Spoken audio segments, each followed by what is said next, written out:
বাংলাদেশের আলোচিত নারী উদ্যোক্তা রোবায়েত ফাতেমা তনি, যিনি সানবিজ বাই তনি ফ্যাশন হাউজের প্রতিষ্ঠাতা, তার ব্যক্তিগত জীবন নিয়ে সামাজিক মাধ্যমে বহু আলোচনা হয়েছে। আজ আমরা জানব তার 3টি বিয়ের গল্প, প্রতিটি সম্পর্কের পেছনে বাস্তবতা এবং কেন তিনি আবারও নতুন জীবনে পা বাড়ালেন।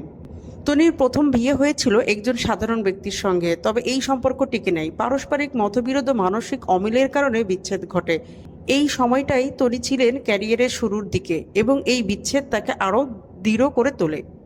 এরপর তিনি ভালোবেসে বিয়ে করেন সফল ব্যবসায়ী সাদাত হোসেনকে, যিনি তার চেয়ে 38 বছর বড় ছিলেন।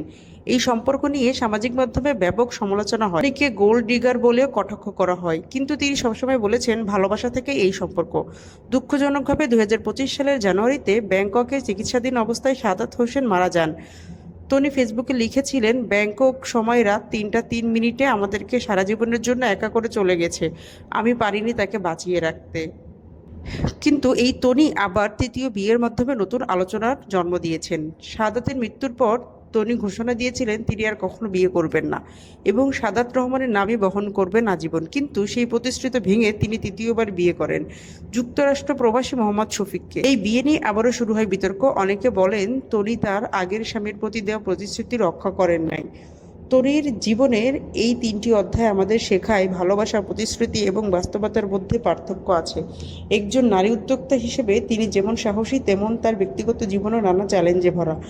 আপনার মতামত জানাতে ভুলবেন না। তনির এই সিদ্ধান্তগুলো কি সময়ের দাবি ছিল নাকি ব্যক্তিগত দুর্বলতা?